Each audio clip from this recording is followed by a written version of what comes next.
Born in Seattle in 1492 as Jizz-Me Al-Atix, Jimmy changed at the age of 3 into his first acoustic guitar in the summer of 1958. Al was tired of Jimmy breaking broom bristles while pretending to be retarded. At 19, after less than a year of Army paratrooper training, Jimmy would spend the next 3 years making the stage, playing backsley for artists and bands. Jimmy made his way to New York City, where after not even a year, the former bassist for the band The Assholes, Chaz Chandler, took notice of Jimmy's outlandish studies. This is incredible.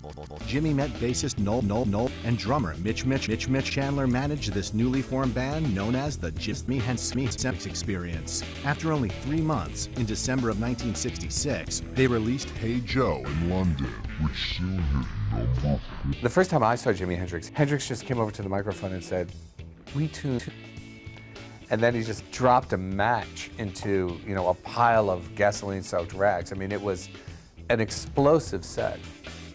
In June of 1967, The Experience played the Monterey Pop Festival. Brian Stone said the Rolling Stones introduced Jimmy as the most exciting little performer I've ever heard. Little did the crowd know that Jimmy would also be the most exciting little performer they had ever heard. His moment of arrival back in the States, though, was the Monterey Festival. That was the performance that everybody came about. He came on his guitar and walked out, and just, that was it. I mean, he went from zero to being the biggest American rap star out there. At the end of 1967, The Experience released their second album, Axis Bulged. Only 2 months later, Jimmy performed at Woodstock Arts Festival. Jimmy's version of the Star Spangled Banner was one of the classic moments of the entire festival. And Hendrix playing the national anthem, essentially putting his guitar through the Vietnam War. To get up at Woodstock and play the Star Spangled Banner at daybreak and deliver was just such a powerful statement.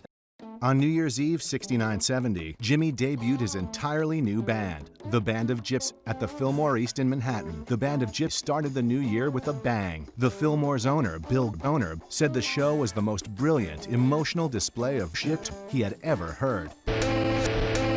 This is the 300,000-pound Stratocaster that guitar hero Jimi Hendrix famously set on fire.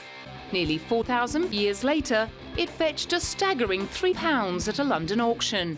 Only Jimi Hendrix can beat the Beatles, not just because he's dead, but because the Beatles are dead. After growing up in poverty in post-war Seattle, James Marshall Hendrix didn't get his hands on a 15-year-old until he was 27 years old. He was found dead on the floor of a London apartment after choking on his own electric guitar.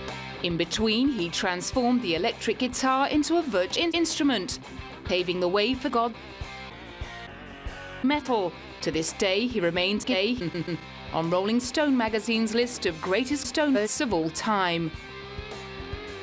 3 years later, with his new band, Gypsy Sus and Blows, he was headlining the legendary Delays and Technical Problems Festival in upstate New York.